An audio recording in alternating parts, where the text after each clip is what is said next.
কর্মসূচি এবং লড়াইয়ের সাক্ষী। যে দেখুন পিছনে যে রক্ষাকালী ওষুধের দোকানটা আছে, ওই দোকানটায় দেখুন লেখা আছে যে একটি ওষুধের বিশ্বস্ত প্রতিষ্ঠান দোকান, ওষুধের বিশ্বস্ত প্রতিষ্ঠান। আমি তাই বলে ওই দোকানকে নিয়ে আমি কিছু বলছি না। ওষুধ নিজেই হলো একটা বিশ্বস্ত জিনিস।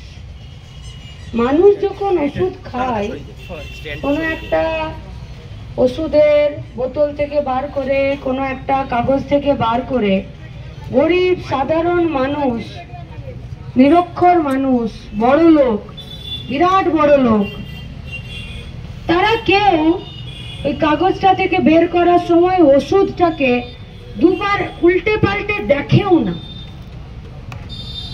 ওষুধের কাগজটার উপরে শুধু লেখা থাকে যে খাবার পরে খাবেন, খালি পেটে খাবেন, রাতে খাবেন। মানুষ নিজের বউকেও দুবার কোনো কথা জিজ্ঞেস করে, বাপ মাকেও কেউ কেউ অবিশ্বাস করে, কিন্তু ওষুধের কাগজের উপরে লেখা কোনো কথাকে মানুষ অবিশ্বাস করে না। আর ওষুধকে তো মানুষ অবিশ্বাস করেই না। এর উপর মানুষের এত বিশ্বাস কেন? কারণ মানুষ জানে যে আমার শরীর খারাপ হলে, কষ্ট হলে এই একটা জিনিস আছে যার সাথে আমার বিশ্বাসের সম্পর্ক। তাহলে ওষুধ তার সাথে আমার বিশ্বাসের সম্পর্ক।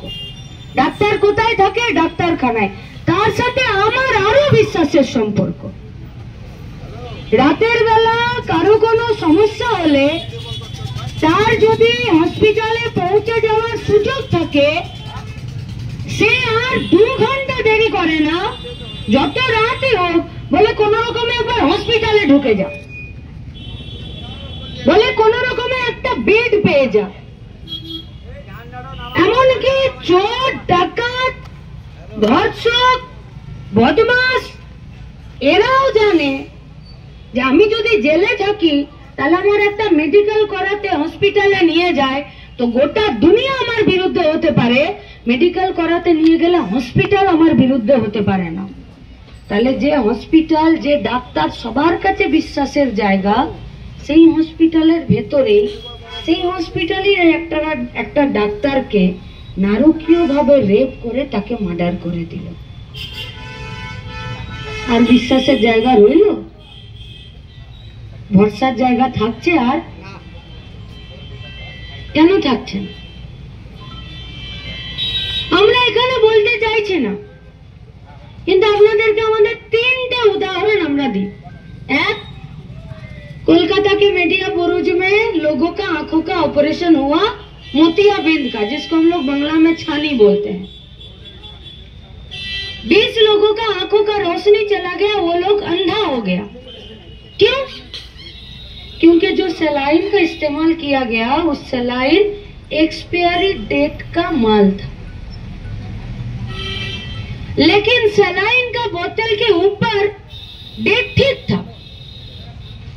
তাহলে কেউ কাগজের লেবেলটা তুলে নতুন লেবেল বার করে দিল, জুড়ে দিল। কার? मेरा दूसरा जो एग्जाम्पल है वो है कि गांव में आईसीडीएस सेंटर से, रूरल हेल्थ सेंटर से जो प्रेग्नेंट महिलाएं होती है, उनका घर में चावल जाता है, अंडा जाता है और दाल जाता है।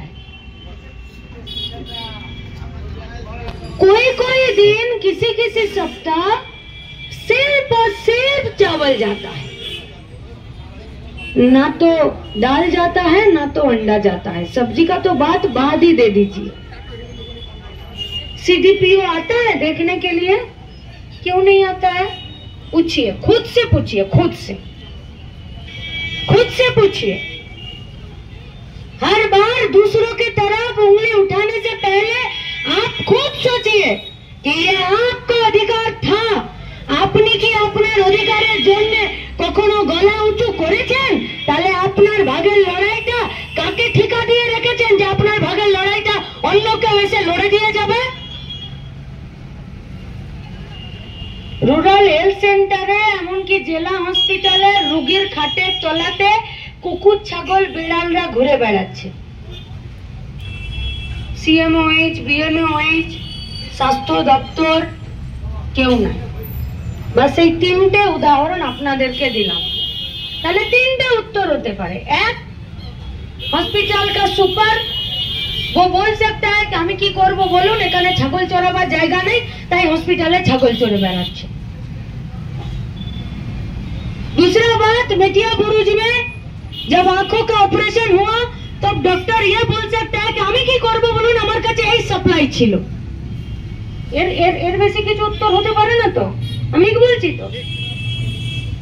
আর যদি আইসিডিএস থেকে, রুরাল হেলথ সেন্টার থেকে পোয়াতি মাগুলোর জন্য ডাল ভাত আর ডিম সেদ্ধ যাবার জায়গায় শুধু ভাত যাচ্ছে, তাহলে সিডিপিও বলতে পারে আমি কি করব বলুন, আমার কাছে এই সাপ্লাই আছে। তাহলে বাপু তুমি যখন ঘড়ি কিনছো, বিড়ি কিনছো, তোমার তো ট্যাক্সের পয়সা কম যাচ্ছে না? তাহলে তোমার সময় সরকারের স্বাস্থ্য ব্যবস্থাতে এত হাত টান কেন সরকারের? বাস আমরা শুধু এই প্রশ্ন করতে চাইছি। কে জানে হয়তো আরজি করে ডাক্তার মেয়েটা এইসব প্রশ্নগুলোই করছিল, তাই ওকে মার্ডার করে দেবার জন্য ওকে রেপ করে দেওয়া হলো। আপনি কি